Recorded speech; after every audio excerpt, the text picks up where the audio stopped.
भगवान शंकर की आराधना करना प्रारंभ करी। भगवान शिव की साधना करना प्रारंभ करी। शिव की आराधना करना प्रारंभ करी। ये दोनों जो कुंडल हैं भगवान शंकर के गले में पड़े हुए, ये दोनों जो सर्प हैं, ये कोई साधारण नहीं है।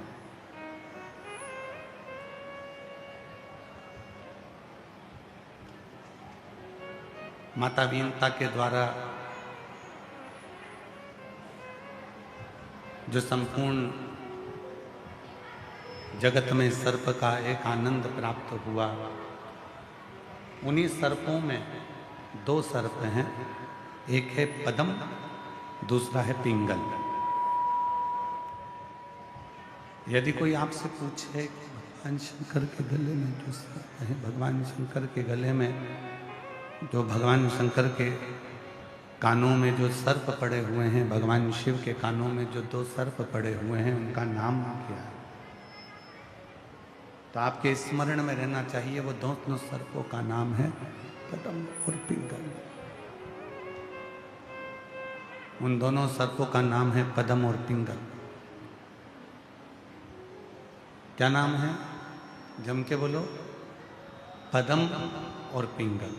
अंदर के बक्से खुलवाओ ना, अंदर आवाज नहीं है। दो सर्प हैं भगवान शिव के कानों में, कुंडल में, और भगवान शंकर के कुंडल में जो दो सर्प हैं, एक का नाम है पद्म और दूसरे का नाम है पिंगल।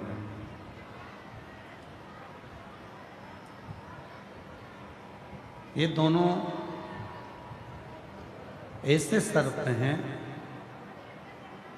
जो हताश हो गए थे, हर तरह से अपनी मंजिल तक नहीं पहुंच पा रहे थे और बड़े दुखी हो गए थे। दुखी भी हुए तो किससे?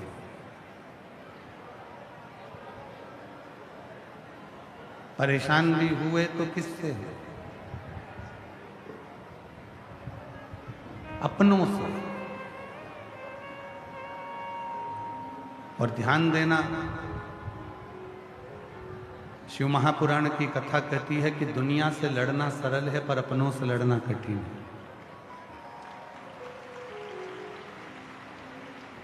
भगवान शंकर की कथा कहती है कि दुनिया को राजी करना सरल है पर अपनों को राजी करना कठिन है। शिव महापुराण की कथा कहती है कि दुनिया को संतुष्ट करोगे कर लोगे, पर अपनों को संतुष्ट करना बहुत कठिन है।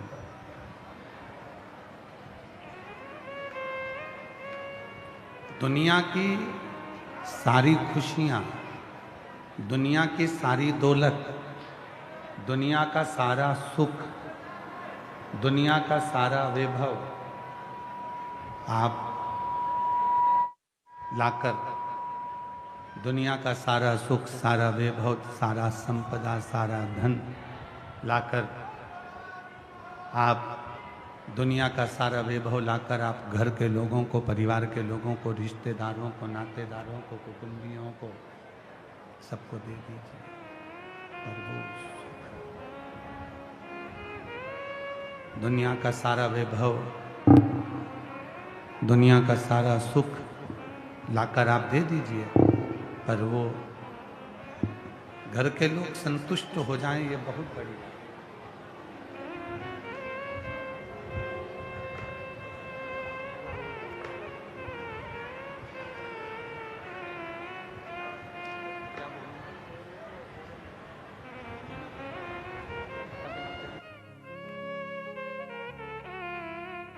बीच में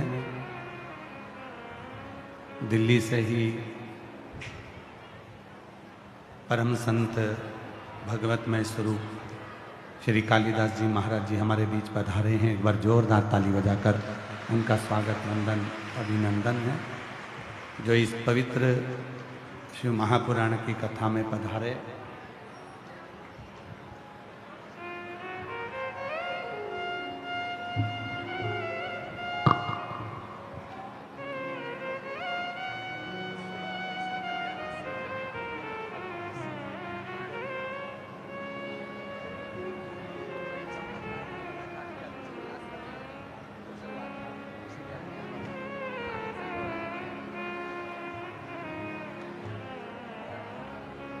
शिव तत्व कह रहा है, भगवान शंकर का चरित्र कह रहा है।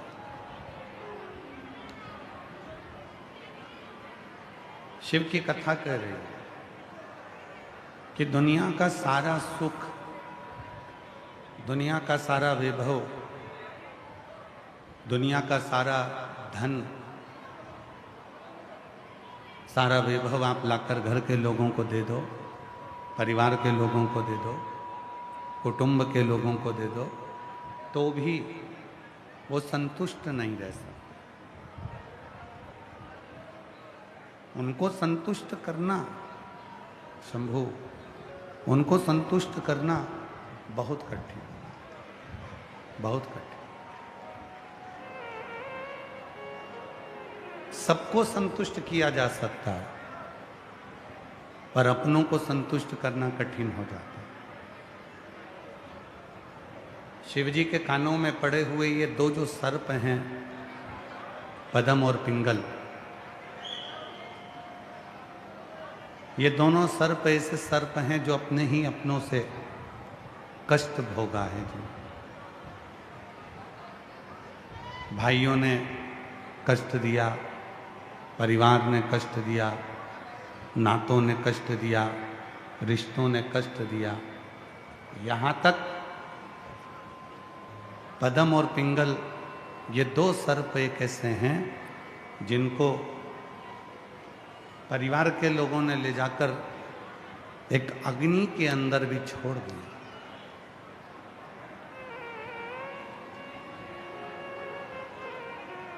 एक अग्निकूप में, एक अग्नि कुंड में उनको ले जाकर छोड़ दिया। पर उनके स्मरण में श्री तुमरुका जी के वचन रहे, उनके स्मरण में तुमरुका जी के शब्द रहे, और तुमरुका जी के वचन उनके स्मरण में रहे, क्योंकि तुमरुका जी ने कह दिया था एक बार कि जिंदगी में, और ये तुमरुका जी के वचन हर एक व्यक्ति के स्मरण में रहना चाहिए, जिंदगी में हर जगह से जब टूट जा, जब कोई तुम्हारा साथ ना दे, कोई तुमको साथ ना निभाए, चाहे पराए हों चाहे घर के हों, तुमरुका जी के वचन, वो दोनों सर्प पद्म और पिंगल जो शिव जी के कानों में कुंडल के रूप में विराजमान है, तुमरुका जी के वचन उनके स्मरण में आ गए जब उनको ले जाकर अग्नि के कुंड में पटका। जलती हुई अग्नि के नजदीक में ले जाकर जब उनको छोड़ा तो उनके स्मरण में तुमरुका जी के वचन आ गए कि जब परिवार, नाते, रिश्ते, कुटुंब, कबीले, ये सब हर तरह से जब तुमको तोड़ दें, तब उस समय पर केवल एक जगह ऐसी है, किसी भी पंच वृक्ष की छांव, सुख का अनुभव करा देते हैं। पहला है बट वृक्ष, दूसरा है बेलपत्री का वृक्ष, तीसरा है आंवले का वृक्ष, चौथा है पीपल का वृक्ष, और 5वें नंबर पर है शमी का वृक्ष। शमी,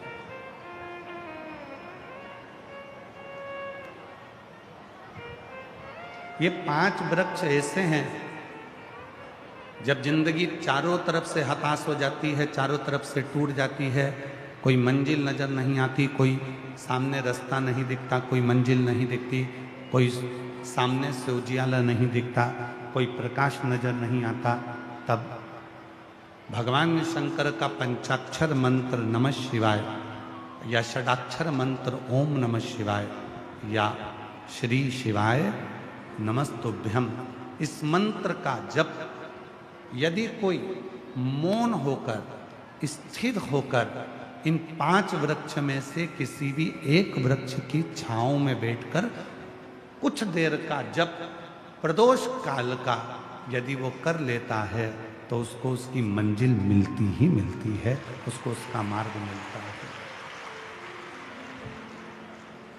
आप बेलपत्र की छांव में चले गए, आप बट वृक्ष की छांव में चले गए, आप पीपल के वृक्ष की छांव में चले गए, आप शमी वृक्ष की छांव में चले गए, आप आंवले के वृक्ष की छांव में चले गए, वहाँ बैठकर जो तप है, वहाँ बैठकर जो साधना है, वहाँ बैठकर जो जप है, वहाँ बैठकर जो आराधना है, वहाँ बैठकर जो तप किया जाता है, साधना की जाती है, उसका फल मिलता जरूर, वो प्राप्त जरूर होता। और ये दोनों जो सर्प हैं, ये दोनों सर्पों को तुमरुका जी के वचन स्मरण में आए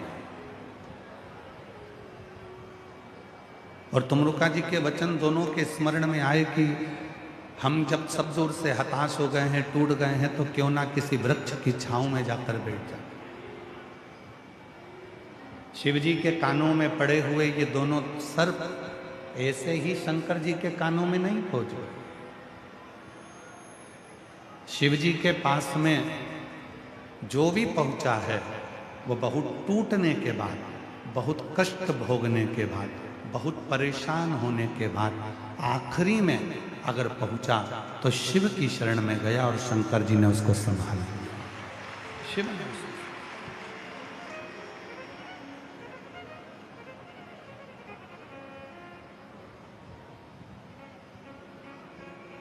यदि दुनिया से सताए ना होते तो तेरे दर पर आए ना होते।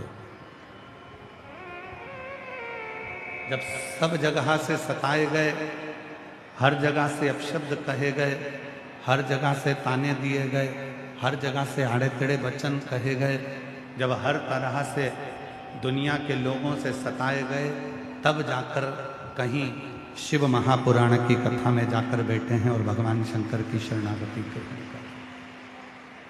तब शिव के मंदिर में जाकर एक लोटा जल समर्पित कर रहे हैं, तब शंकर जी के मंदिर में जाकर श्री शिवाय नमस्तुभ्यम का जप कर रहे हैं, तब जाकर पंचाक्षर मंत्र का जप कर, तब यज्ञ किया, तब अनुष्ठान किया, तब साधना करी, तब शिव का स्मरण।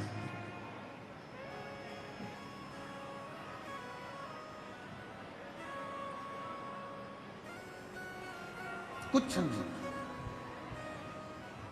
कुछ नहीं। हमारे शैलेंद्र जी एक लाइन बड़ी अच्छी गुनगुनाते हैं, महाराज, ना मेरे पास चौकी है ना कोई थाल है, जिस घर के दिए में तेल नहीं, वहाँ ज्योत जलाऊं मैं कैसे। मेरा खुद ही बिछौना धरती पर, तेरी सेज सजाऊं मैं कैसे। जहाँ मैं बैठा वहीं बैठ के बाबा बच्चों का दिल बहला जाना। कभी फुर्सत हो तो डमरूधर निर्धन के घर भी आ जाना। कभी फुर्सत हो तो डमरूधर निर्धन के घर भी आ जाना। शिव जो केवल विश्वास से रीझ जाते हैं। पद्म ने पिंगल से कहा, हमें हमारे अपनों ने हथौड़ दिया है, हमारे अपनों ने हमको ले जाकर अग्नि के कुंड में पटक दिया है। इस अग्नि के कुंड से अगर कोई बचा सकता है तो केवल शिव बचा सकता है। दुनिया की जितनी तपन है, दुनिया के जितने कष्ट हैं, दुनिया की जितनी बीमारी है, दुनिया के जितने रोग हैं और दुनिया के जितने दुख हैं, इन सारे दुखों से अगर कोई निकाल सकता है तो केवल शिव ही निकाल सकता है, केवल शिव। उसके सिवाय कोई नहीं निकाल सकता। पद्म ने विचार करा, पिंगल से कहा। हम इतने में पिंगल ने एक बात कही और वो स्मरण में आपके भी रहना चाहिए। पिंगल ने कहा कि हम कोई मनुष्य थोड़ी ना, हम तो सर्प हैं। क्या भगवान भोलेनाथ सर्प की भाषा को सुन लेंगे? कल कथा में कहा था, कल कथा में स्मरण कराया था, भगवान विष्णु जी ने माता लक्ष्मी जी से कहा कि शंकर जी का नाम परमात्मा है। बोलो, सुना था कि नहीं सुना था कल कथा में? जम के तो बोलो, सुना था ना? भगवान विष्णु लक्ष्मी जी से कहते हैं कि भगवान शिव का नाम परमात्मा है। परमात्मा का मतलब क्या होता है कि कुछ मत बोलो, केवल उसके मंदिर में जाकर उसको ताक लो, उसको देख लो, उसका दर्शन कर लो। कुछ मत बोलो तो भी तुम्हारे मन को वो पढ़ ले और मन की बात तुम्हारी जानकर तुम्हारी झोली भर दे। उसको परमात्मा कहा, उसी को परमात्मा कहा, वही परमात्मा है। उसी को परमात्मा की संज्ञा दी गई, उसी को परमात्मा कहा।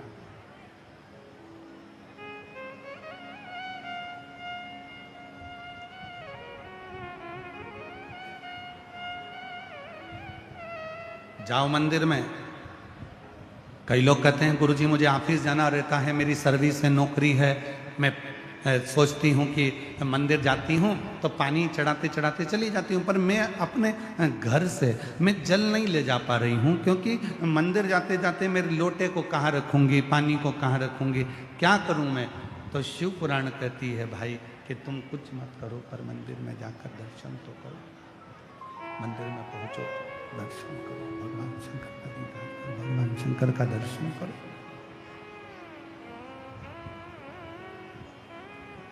मंदिर में जाकर तुम दर्शन तो करो। ये बक्से नहीं चल रहे हैं क्या जो सामने रखे हैं? नहीं चल रहा है? दिखाओ ना भाई, बक्से क्यों नहीं चल रहे हैं? कारण क्या है? लड़के को तो भेजो जाके पता करे।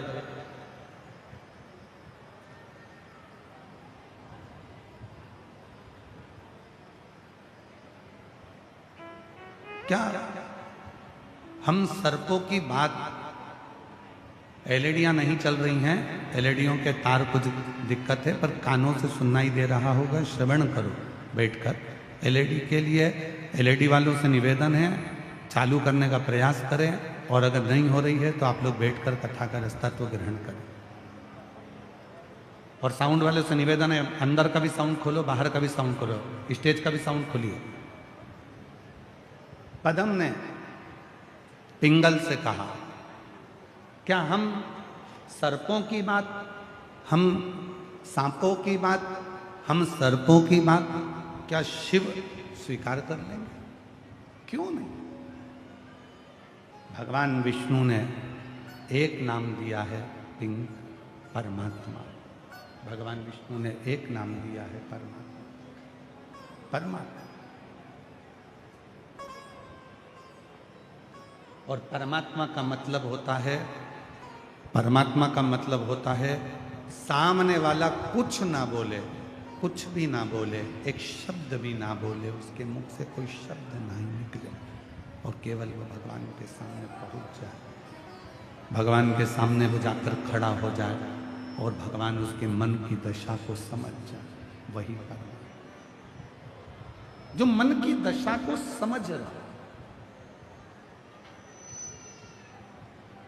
जो मन के विचारों को समझ रहा, जो मन की दशा को जान रहा। अब कई लोग कहते हैं क्यों गुरुजी, वो भगवान भोलेनाथ हिंदी जानते हैं? क्या शंकर भगवान संस्कृत जानते हैं? क्या शंकर भगवान अंग्रेजी जानते हैं? क्या शंकर भगवान मराठी जानते हैं? क्या शंकर भगवान हरियाणी जानते हैं? क्या शंकर भगवान पंजाबी जानते हैं? क्या शंकर भगवान दिल्ली की भाषा जानते हैं? क्या शंकर भगवान मालवा की भाषा जानते हैं? क्या शंकर भगवान गुजराती जानते हैं? क्या शंकर भगवान तमिल जानते हैं? क्या शंकर भगवान कन्नड़ जानते हैं? क्या शंकर भगवान आंध्रा की भाषा जानते हैं? क्या शंकर भगवान तेलुगु जानते हैं? क्या शंकर भगवान केरल की भाषा जानते हैं? क्या शंकर भगवान उत्तराखंड की भाषा जानते हैं? क्या शंकर भगवान असम की भाषा जानते हैं? शिव महापुराण की कथा कहती है, मेरे भोले बाबा अगर कोई भाषा जानते हैं तो केवल तुम्हारे भाव की भाषा, निर्मल मन की भाषा को जानते, सच्चे हृदय की भाषा को।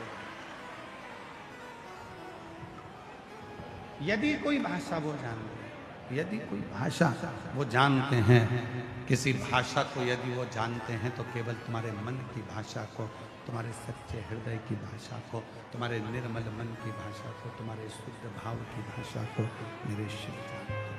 बाकी की कोई भाषा भगवान शंकर नहीं जानते, कोई भाषा, केवल निर्मल भाषा, मन की भाषा, सच्चे भाव की भाषा, सच्चे हृदय की भाषा, सच्चे दिल की भाषा जो तुम्हारी होती है, केवल शंकर भगवान उसी भाषा को भजते हैं, उसी भाषा को जानते हैं।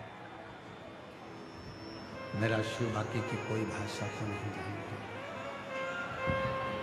मेरे शंकर भगवान फिर कोई भाषा नहीं जानते, केवल प्रेम की भाषा जानते, केवल।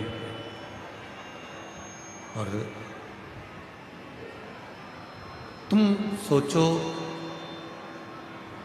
कि मैं विचार करना, महाराष्ट्र में रहने वाले मराठी में भगवान का भजन करते हैं, गुजरात में रहने वाले गुजराती में भगवान का भजन करते हैं, कोई तेलुगु में भजन करता है, कोई पंजाबी भाषा में भजन करता है, कोई हरियाणी भी भाषा में भजन करता है। सब अपने अपने भाव से भजन कर रहे हैं। अब ये तो मनुष्य की बात हो गई, ये तो मानव की बात हो गई। शंभो शंभो शंभो शंभो शंभो शंभो शंभो शंभो शंभो शंभो शंभो शंभो शंभो शंभो शंभो शंभो। कोई मराठी भाषा में भज रहा है, कोई गुजराती भाषा में भज रहा है, कोई तेलुगु भाषा में भज रहा है। ये तो मनुष्य की बात है। पर यदि शिव महापुराण की कथा कहते भगवान शंकर का चरि शंभो शंभो शंभो शंभो, मराठी हो गई, गुजराती हो गई, तेलुगु हो गई, केरला हो गई, असम की भाषा हो गई। पर यदि ये तो मनुष्य की भाषा हो गई, मानव की भाषा, ये तो मनुष्य की भाषा है।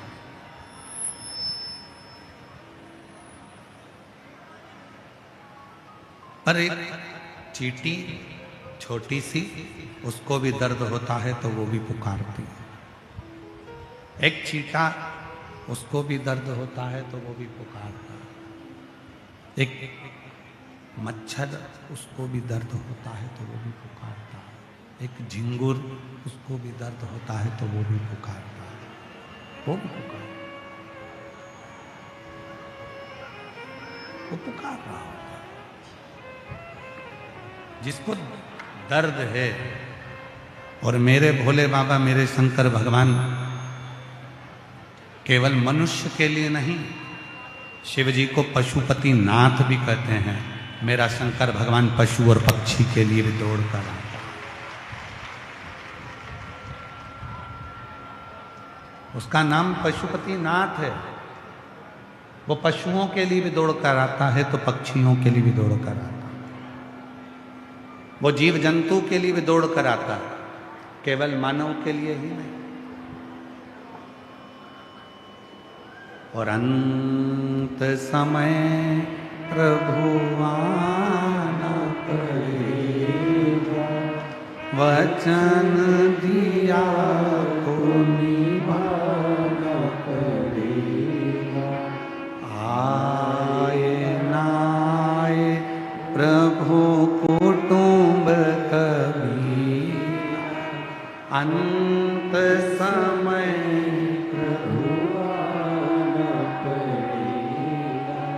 वचन दिया तो निभाना पड़ेगा। अंत समय शिव जी ने जिन कानों में कुंडल को पहना है, वो जो दो सर्प कान के कुंडल में शंकर भगवान के नजर आते हैं, एक का नाम है पद्म और दूसरे का नाम है पिंगल। ये वो सर्प हैं जो हर तरह से टूट चुके हैं, हर तरह से परेशान हो गए, हर तरह से कष्ट भोग चुके हैं, हर तरह से कष्ट सहन करने के बाद शिव की शरणागति में आकर विराजमान, कष्ट भोगने के, कष्ट सहने के। एक बार हमने कथा में कहा था, आपके स्मरण में होगा, घोड़ों की रेस होती है। घोड़े को नहीं मालूम होता कि मुझे रेस में खड़ा होना। उसका जो मालिक होता है ना, वो उसको खूब कोड़े मारता है और घोड़ा दौड़ता है। खूब कोड़े मारता है और घोड़ा दौड़ता है। खूब कोड़े मारे जाते हैं और घोड़ा दौड़ता है। वो घोड़ा आगे निकल जाता है, रेस जीत जाता है।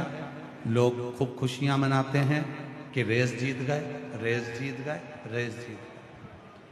किसी ने घोड़े से कहा, तुम्हें मालूम है तुम रेस जीत गए? घोड़े ने कहा, मुझे नहीं मालूम, मैं तो इसलिए दौड़ रहा था, मेरी पीठ पर कोड़े मारे जा रहे थे। कोड़े की मार के कारण मैं दौड़ता रहा, दौड़ता रहा, दौड़ता रहा, आगे निकल गए। शिव पुराण कहती है, जब दुनिया के लोग ताने देने लगे, जब दुनिया के लोग गाली देने लगे, जब दुनिया के लोग अपशब्द कहने लगे, जब दुनिया के लोग तुम पर आक्षेप लगाने लगे, समझ लेना कि शिव जी कोड़े लगा रहे हैं, तुमको आगे निकालना है, मंजिल तक पहुंचा।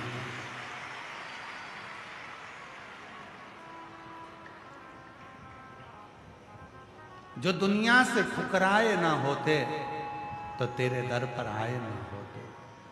दुनिया ने ठुकराया तो हम उसके दरवाजे पर। इसीलिए शायद शिव महापुराण की कथा कहती है, पैर छू लेना सरल है। तुम्हारे पास में कोई बैठी है, तुमने सिर पे पल्लू लेकर उसके पैर छू लिए, सरल है। बच्चे अपने माँ बाप के पैर छू लिए, सरल है। भाई ने बहन के पैर छू लिए, सरल है। छोटे भाई ने बड़े भाई के पैर छू लिए, सरल है। बच्चों ने माँ बाप के पांव छू लिए, सरल है। बच्चों ने नाना नानी के पैर छू लिए, सरल है। बच्चों ने दादा दादी के पांव छू लिए, सरल है। बच्चों ने संतों के चरण छू लिए, सरल है। बच्चों ने किसी गुरु जी के चरण छू लिए, सरल है। पैर छूना सरल है, पर उसके दिल को छूना कठिन है। वो कठिन। उस माँ बाप जिसके तुम पैर छू रहे हो, कभी उसका दिल छूने का प्रयास करिएगा, उसका हृदय छूने का प्रयास करिए।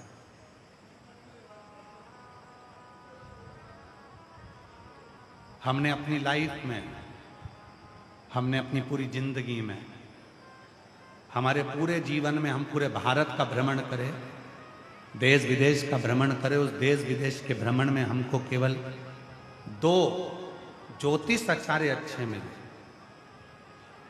केवल 2 ज्योतिष आचार्य मिले हमारी जिंदगी में, वो दुनिया का भविष्य जानते हैं। और आज कहने में पीछे नहीं हटेंगे उन दोनों ज्योतिष आचार्य के नाम को।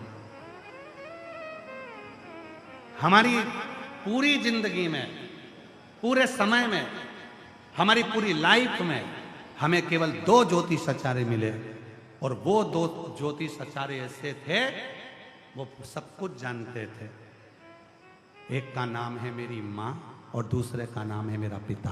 तो ये वो ज्योतिष आचार्य हैं जो पूरी लाइफ जानते। एक माँ है जो मेरे दिल की बात जान जाती थी, मेरा बेटे का पेट। और आज भी जगत की जितनी माँ है, छोटा सा बच्चा गोदी में पड़ा है, माँ जान जाती है इसके पेट दुख रहा है कि पाँव दुख रहा है। डॉक्टर नहीं पहचान पाते, डॉक्टर तो आला लगाकर चेक करते हैं, पर माँ अपने बच्चे के दिल की बात जानती है कि मेरा बेटे का पेट दुख रहा है कि पाँव दुख रहा है, किससे दुख रहा है। छोटा सा बच्चा। एक माँ संसार की वो ज्योतिष आचार्य है जो बच्चे के मन की दशा जान जाती है, और एक बाप पिता वो ज्योतिष आचार्य है जो बच्चे का भविष्य जान जाता है। बेटा ऐसा मत करना, बाद में धोखा मिल जाएगा। बेटा उससे दोस्ती मत रखना, बाद में वो तकलीफ देकर चले जाएगा। बेटा उसको उधार मत देना, वो वापिस नहीं देगा। और फिर जब वो धन चले गया, परिवार में ऐसा हो गया, फिर बाप की बात याद आती है, मेरे पापा कहते थे कि वो ऐसा कर जाएगा और तू बच के नहीं रहा। उसने भविष्य देख लिया था। हमने अपने 30 साल की पूरे जितने समय हमने कथा बाची, हमने सब दूर घूमे। ऐसा कोई क्षेत्र नहीं, ऐसा कोई गांव नहीं, ऐसा कोई प्रदेश नहीं जिसमें हम नहीं गए। और एक से बढ़कर एक लोगों से मिले, उसमें 2 ज्योतिष आचार्य के बराबर कोई ज्योतिष आचार्य नहीं मिला। एक मेरी माँ और एक मेरा बाप, मेरा पिता, उसके बराबर कोई दुनिया में ज्योतिष आचार्य नहीं। मेरी माँ मन की बात पढ़ लेती थी, मेरा बेटा भूखा है, क्या लाऊं तेरे को? ला मैं दूध बनाकर ला के दे दूं? ला मैं तेरे को 2 रोटी में अचार का मसाला लगाकर फिंगर बनाकर ला कर दे दूं? और आज भी हम कथा से जाते हैं, निकलने में देरी हो जाती है, 2 बजे 3 बजे यहाँ से निकलना होता है।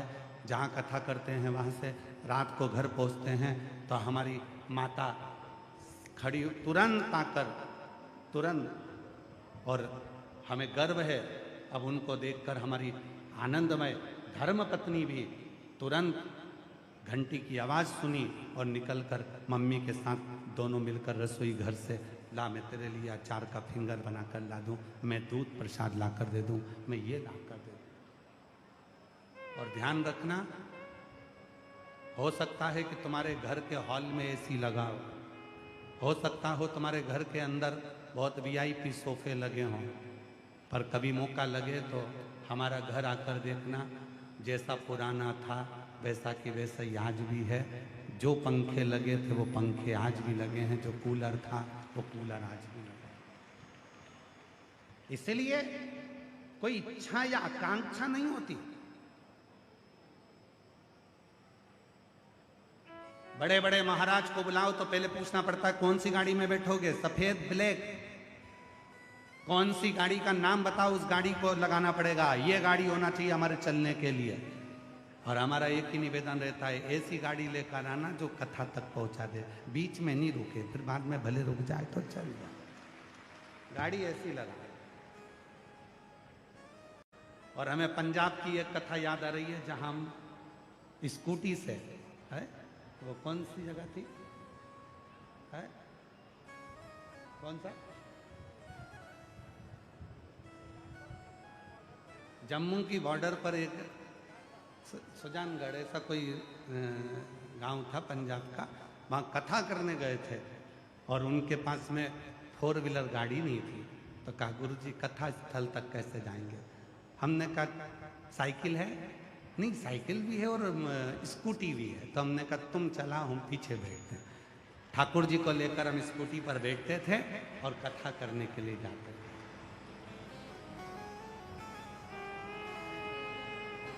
गाड़ी मूल नहीं है, मंजिल मूल है।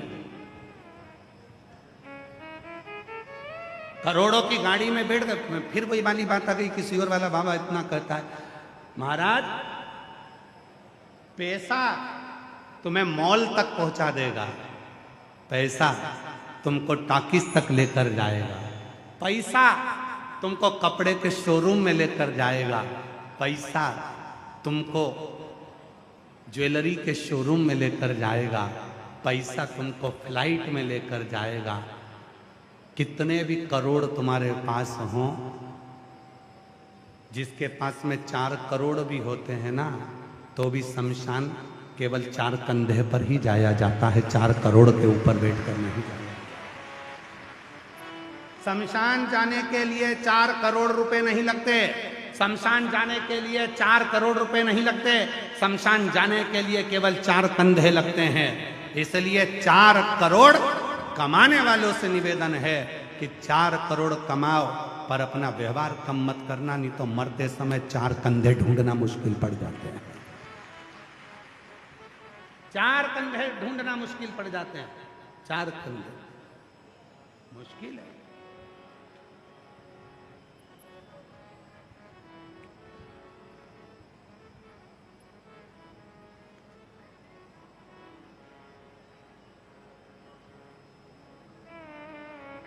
धन की मूलता नहीं है, मूलता है तुम्हारा प्रेम, मूलता है तुम्हारा स्नेह, मूलता है तुम्हारा इस हृदय। 2 ज्योति सचारे हैं, एक माँ एक पिता, वो जो उनके बराबर दुनिया में कोई ज्योति सचारे नहीं हो सकता। उनके बराबर किसी ज्योति सचारे को हम नहीं कह सकते, केवल 2 ज्योति सचारे, एक मेरी माँ एक पिता। और तुम भी अंदाजा लगा कर देखना तुम्हारी लाइफ में आज भी मेरी जीजियों, तुम मायके चली जाओ ना तो मायके में तुम्हारी मम्मी तुम्हारा चेहरा पढ़ लेती है, बेटा कोई बात है क्या, बेटा क्या हो गया, कोई बात है बाबा, मुझे बोल बेटा क्या हो गया। और दूसरे नंबर पर है तुम्हारा पापा, मायके जाओगे ना तो पापा कह देंगे बेटा बच्चों का ध्यान रखना। मुझे ऐसा लग रहा है कि बेटा पढ़ तो रहा है पर उसका ध्यान नहीं लग रहा है, भविष्य देख लेता है पापा, भविष्य। मेरी जीजियों, पूरी जिंदगी की सबसे बड़ी पूंजी होती है अपने मम्मी पापा, अपने माँ बाप। वो जीवन की सबसे बड़ी पूंजी।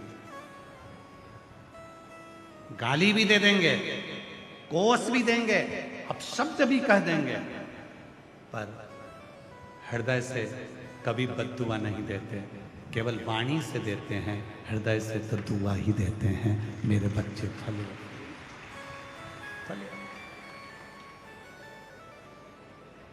और फिर कहूं आप लोगों से, दिल्ली वालों से, लाइफ पार्टनर कितना भी सुंदर हो पर मां के दिल जैसा सुंदर नहीं हो सकता। तुम्हारा लाइफ पार्टनर कितना भी सुंदर हो पर माँ के दिल जैसा सुंदर नहीं हो सकता। माँ का जो दिल होता है वो दिल सदा अपने बच्चों के लिए प्रेम लुटाने वाला होता है, सदा सदा। और वो प्रेम शिव महापुराण की कथा में भी माता और पिता का प्रेम मिलता है। इसलिए 7वें दिन की जब कथा पूरी होती है, सुबह 8 बजे से 11 बजे तक जब कथा होती है और 11 बजे लोग कथा सुनकर अपने घर को जाते हैं, जितनी मेरी जीजियाँ होती हैं, जितने मेरे जीजा होते हैं, उनकी आंख में आंसू होता है। 7 दिन अपने बाप से बात करते थे, 7 दिन अपने पिता से, अपनी माँ से बात करते थे। अच्छा,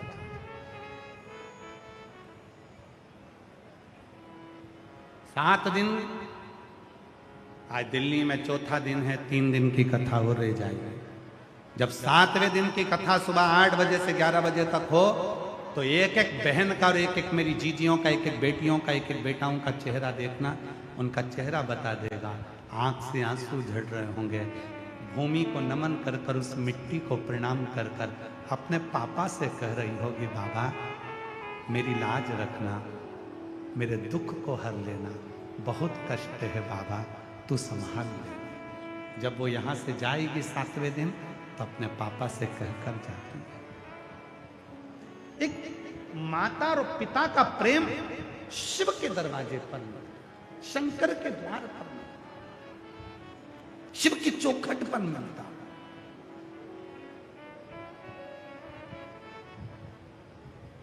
आप जिस भावना के साथ में, जिस भावों के साथ में शिव के करीब में जा रहे हैं, ये दुनिया के लोगों की दृष्टि में शिव पुराण है। हम कभी नहीं कहते ये दुनिया की दृष्टि में शिव पुराण हो सकती है, ये दुनिया की दृष्टि में केवल कथा हो सकती है, पर हमारी दृष्टि में ये शिव पुराण कभी नहीं है।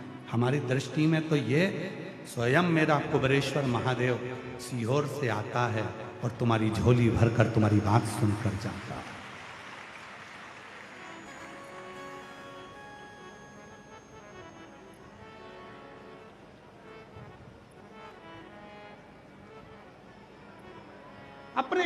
बात सुनकर जाता है, तुम्हारा दिल क्या कहता है ये वो समझता है। मत बोलो तुम कुछ भी, तो भी जानेगा, तो भी जाने।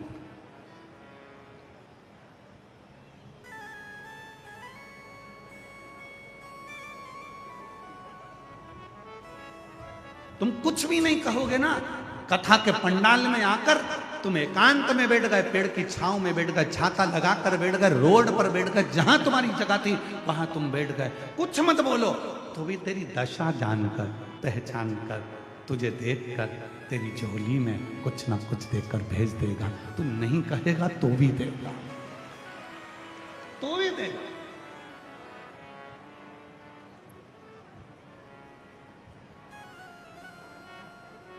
और मेरे भोले तेरा सहारा है, मेरे भोले तेरा सहारा है, मेरी नैया का तू किनारा है, मेरी नैया का तू मेरे बाबा तुझे पुकारा है, मेरे बाबा तुझे पुकारा है, मेरी नैया का तू किनारा है, मेरी नैया का तू किनारा। ढेर छूने वाले ढेर मिलेंगे, माता पिता के भी छुओगे, बड़े भैया के भी छुओगे, बहन के भी छुओगे, पति के भी छुओगे, चरण संत के भी छुओगे, महात्मा के भी छुओगे, पर निवेदन है पैर छूने वाले तो आज के ज़माने में बहुत हो गए, पर दिल छूने वाले बहुत कम हो गए। याद रखना, किसी के दिल को छू कर देखो, किसी के दिल को पढ़ कर देखो। तुमने बहुत डिग्रियां ली होंगी पढ़ाई की, पर किसी के दिल को पढ़कर जिस दिन तुम उसको सुख दे दोगे, उस दिन जिंदगी की सारी डिग्रियां तुम्हारी लिए। अच्छा, पढ़ पढ़ पढ़। हमारे निखिलेश जी कहते हैं ना, कभी प्यासे को पानी पिलाया,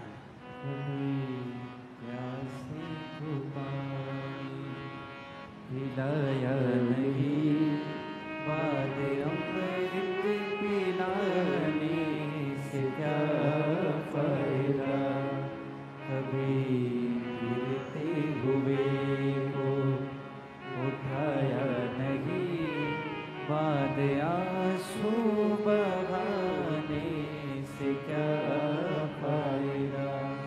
मैं मंदिर गया पूजा पूजा करते हुए ख्याल गया, मैं तो मंदिर गया पूजा की, पूजा करते हुए ख्याल गया, कभी माँ बाप की सेवा की नहीं, फिर पूजा जाने से क्या फायदा, कभी प्यासे को पानी पिलाया नहीं, बाद अमृत पिलाने से क्या फायदा। ऐसी डिग्री कभी मत लेना जिस डिग्री में तुम्हें धर्म में पाखंड दिखने लगे, जिस डिग्री में तुम्हें परमात्मा में पत्थर दिखने लगे। ऐसी डिग्री किसी काम की नहीं। खूब पढ़ो, खूब पढ़ाओ, खूब अच्छी एजुकेशन करो, डॉक्टर बनो, इंजीनियर बनो, कलेक्टर बनो, आईएएस ऑफिसर बनो, पर साथ में महादेव को धन्यवाद देते रहना कि हमारी बुद्धि में ऐसा अभिमान लाकर मत रखना कि हमें धर्म में पाखंड दिखने लगे और पत्थर में, मूर्ति में पत्थर नजर आने लगे। हमारे को बना कर रखना। हम बहुत बड़े ऑफिसर बने, पर हर पत्थर में, हर कंकर में हमें शंकर नजर आता रहे, ऐसी जिंदगी बना। हमें हर कंकर में शंकर नजर आता रहे। अच्छी नौकरी दो, अच्छा पद दो, अच्छी प्रतिष्ठा दो,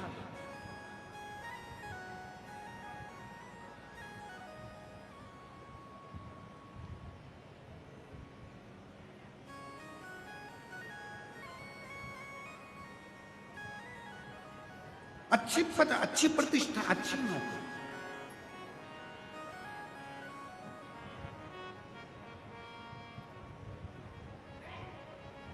महाराज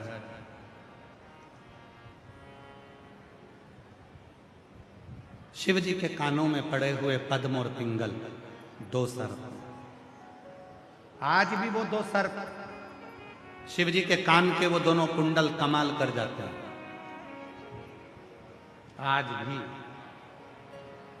जिस बच्चे को दमा होता है, जिस बुजुर्ग व्यक्ति को, जिस स्त्री को श्वास की तकलीफ होती है, जिस व्यक्ति को दमे की तकलीफ होती है, थोड़ी दूर चलकर हांपड़ी भराने लगती है, हाँप आने लगती है, सांस चलने लगती है, सारा इलाज करवा लिया, सब कुछ इलाज करवा कर देख लिया, तब शिवलिंग के ऊपर दो पीपल के छोटे छोटे पत्ते पिपलेश्वर महादेव के नाम से शिवलिंग के ऊपर रखे जाते हैं। दो पत्ते पीपल का, और दो कटोरी में जल लेकर पद्म और पिंगल शिवजी के कानों के दोनों कुंडलों का नाम लेकर पिपलेश्वर महादेव के नाम से शिवजी पर दोनों कटोरी का जल या दोनों लोटे का जल उन दोनों पीपल के पत्ते पर चढ़ाया जाता है। उसको कटोरी में झेल कर लाया जाता है। सुबह, दोपहर और शाम, अगर 7 दिन 15 दिन लगातार रोज 2-2 बूंद जल या थोड़ा थोड़ा जल, अगर रोज पीपल के पत्ते का प्रयोग कर सकते हो तो कर लो, नहीं तो एक बार में जल लेकर आ गए, उसी को 4-5 दिन तक प्रयोग करो। धीरे धीरे हांपड़ी भराना कम हो जाएगी। चढ़कर देखना 4-6 सीढ़ियां, जब हाथ भराना बंद हो जाए तो समझ लेना कि मेरे शंकर भगवान ने तेरे ऊपर कृपा करना चाहिए। जिसकी हाथ भराती है, सांस भराती है, दमा चलता है, पसली चलती है। कई बच्चे ऐसे हैं जो दिन भर सर्दी ही सर्दी, पूरा कफ ही कफ जमा रहता है, वो निकलता ही नहीं है। डॉक्टर का भी इलाज करवा, डॉक्टर की भी दवाई लो, क्योंकि डॉक्टर शिव का एक रूप होते हैं, और साथ में पिपलेश्वर महादेव का स्मरण कर कर दो शिव जी के कान के जो दो कुंडल हैं, क्या नाम है उनका? जम के बोलो। पहले का नाम है पद्म, दूसरे का नाम है पिंगल। जम के बोलो, क्या नाम है उनका? फिर से बोलिए, पद्म पिंगल। दो, जैसे ये शिवलिंग है, इस शिवलिंग पर दो छोटे छोटे पीपल के पत्ते रखकर 2 लोटा जल दोनों हाथों से पद्म और पिंगल का नाम लेकर पत्ते रखोगे तो पिपलेश्वर महादेव के नाम से। कौन से महादेव? पिपलेश्वर महादेव। और जो जल चढ़ाओगे वो पद्म और पिंगल के नाम से। और उसी जल को जब लेकर आओगे और उस जल को रोज थोड़ा थोड़ा थोड़ा थोड़ा लेना चालू करोगे, धीरे धीरे हांपड़ी, सांस, दमा जो एकदम भरा जाता है, चलते नहीं बनता, थकान सी लगने लगती है। 15 दिन के अंदर आपको लगने लगेगा कि मेरे भोले बाबा ने मेरा हाथ पकड़कर मुझे स्वस्थ कर दिया। ये शिवजी के कानों में पड़े हुए ये 2 कुंडल नहीं, ये वो कुंडल है। हर तरह से जब टूट गए, हर तरह से जब समाप्त हो गए, हर तरह से परेशान हो गए, तब शिव की शरण, तब शंकर की शरण।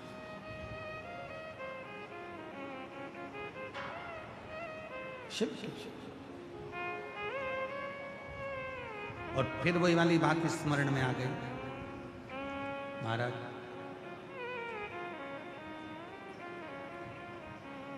मेरा तू ही तो हमदर्द है, जिसे हर दर्द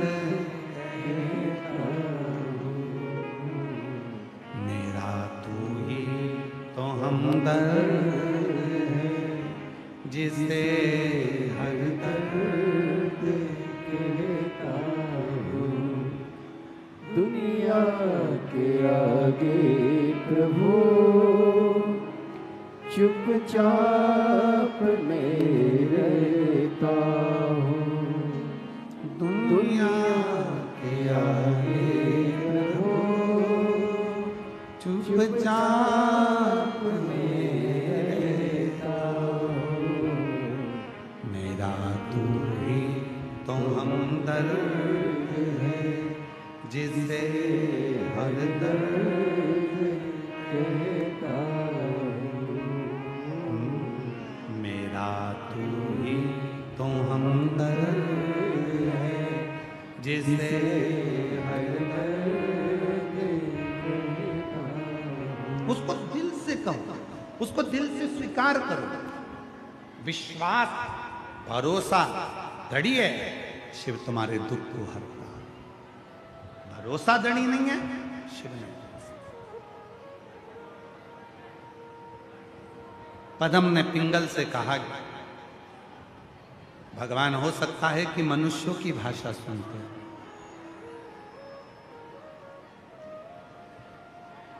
किसी ने कहा, क्यों गुरुजी? शंकर भगवान ब्राह्मण के देवता हैं कि क्षत्रिय के देवता हैं कि वैश्य के देवता हैं कि शूद्र के देवता हैं? हम निवेदन करेंगे, सारे देवताओं को आपने बांट लिया, शिव जी को कभी मत बांटना। शंकर भगवान तो उसके देवता हैं जिसने अपने दिल में बिठा लिया। पशु ने दिल में बिठाया तो पशु के देवता हो गए पशुपतिनाथ। पक्षियों ने अपने दिल में बिठाया तो उनके देवता हो गए सरंभेश्वरनाथ। असुरों ने अपने हृदय में बिठाया तो उनके देवता हो गए ओघड़नाथ। तांत्रिकों ने अपने हृदय में बिठाया तो उनके देवता हो गए कपालेश्वर महादेव। वो सबका देव है, उसको जो भजता है, मनुष्य गंधर्व अप्सरा किन्नर नाग, जो भजेगा वो उसके हो।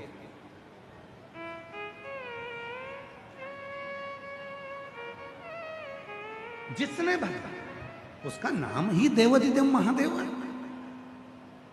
जो अमृत पीता है वो देव कहलाता है और जो विष पीता है वो महादेव कहलाता है। जिसने विष पिया है, दुनिया का विष, दुनिया के दुख, दुनिया के कष्ट, दुनिया की बीमारी, दुनिया की तकलीफ, दुनिया के कष्ट, वो जो पी जाता है वही महादेव है, वही महादेव।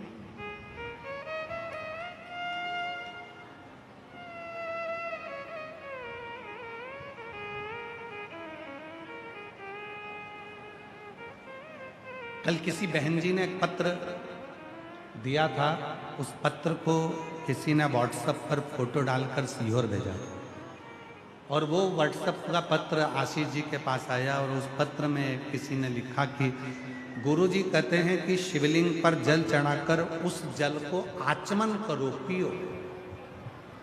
क्यों? महाराज, एक शिवलिंग सामने है जिसको तुमने जल चढ़ाया, दूसरा शिवलिंग तुम्हारे हृदय में है जिसको आत्मलिंग कहते हैं। जब हम शंकर भगवान का चढ़ा हुआ जल आचमन करते हैं तो वो आत्मलिंग के पास पहुंचता है और आत्मलिंग और शिवलिंग इन दोनों का मिलन होकर हमारे भीतर के जितने दुख हैं, बीमारी है, वो समाप्त होने लगती है। ये आत्मलिंग और शिवलिंग ये दोनों का मिलन है। आत्मलिंग और शिवलिंग का मिलन है। जैसे पार्थिव पूजन करने वाली मेरी जीजियां जो पार्थिव का पूजन करती हैं, मिट्टी का शिवलिंग बनाती हैं, घर में गमले के अंदर पार्थिव पूजन कर लेती हैं, मिट्टी का शिवलिंग बना लेती हैं, मिट्टी के शिवलिंग की पूजन कर लेती हैं। मिट्टी का शिवलिंग, याद रखना, ये पार्थिव शिवलिंग कोई साधारण नहीं होता।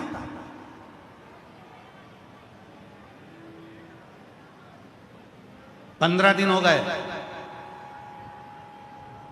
दुकान नहीं चल रही है, व्यापार नहीं चल रहा है, कष्ट हो रहा है, घर में 1 रुपया नहीं आ रहा। प्रैक्टिकल करना, कहीं सीहोर वाला महाराज झूठ बोलकर तो नहीं जा रहा, प्रैक्टिकल कर कर देखो और बिना प्रैक्टिकल के रहना मत ही। ये दुनिया के लोगों ने सब ने प्रैक्टिकल करा। जिनका गर्भ नहीं ठहरा तो उन्होंने सफेद आंकड़े की जड़ का प्रैक्टिकल करा। जिनको नौकरी चाहिए थी उन्होंने बेलपत्र पर शहद का प्रैक्टिकल करा। सबने प्रैक्टिकल करा, तुम भी प्रैक्टिकल कर कर देखो। 15 दिन हो गए, व्यापार नहीं चल रहा, घर में कष्ट है, पैसे की आवक नहीं हो रही, कोई टेंशन सामने आकर खड़ा हो गया। 15 दिन लगातार रोज अपने गमले में मिट्टी को थोड़ा सा ऊंचा कर कर शिवलिंग बनाकर वहीं पर पूजन कर कर वहीं विसर्जन कर। उसी मिट्टी को विसर्जन करने से पहले थोड़े से शिवलिंग का पानी अपने घर के दरवाजे पर लगाना प्रारंभ कर। 15 दिन लगा, 8 दिन के अंदर लक्ष्मी का प्रवेश तेरे घर में होना प्रारंभ। प्रैक्टिकल जरूर करना, बिना प्रैक्टिकल के मत रहना कि सियोर वाला बाबा कहीं झूठ बोलकर तो नहीं चले गए दिल्ली में। प्रैक्टिकल करो, बिना प्रैक्टिकल के मत रहना। और फिर अगले पत्र में तुम पत्र लिख कर देना कि बाबा मैंने प्रयास किया 15 दिन। एक लड़के ने अपनी मां से शर्त लगाई, पत्र देखिए, पत्र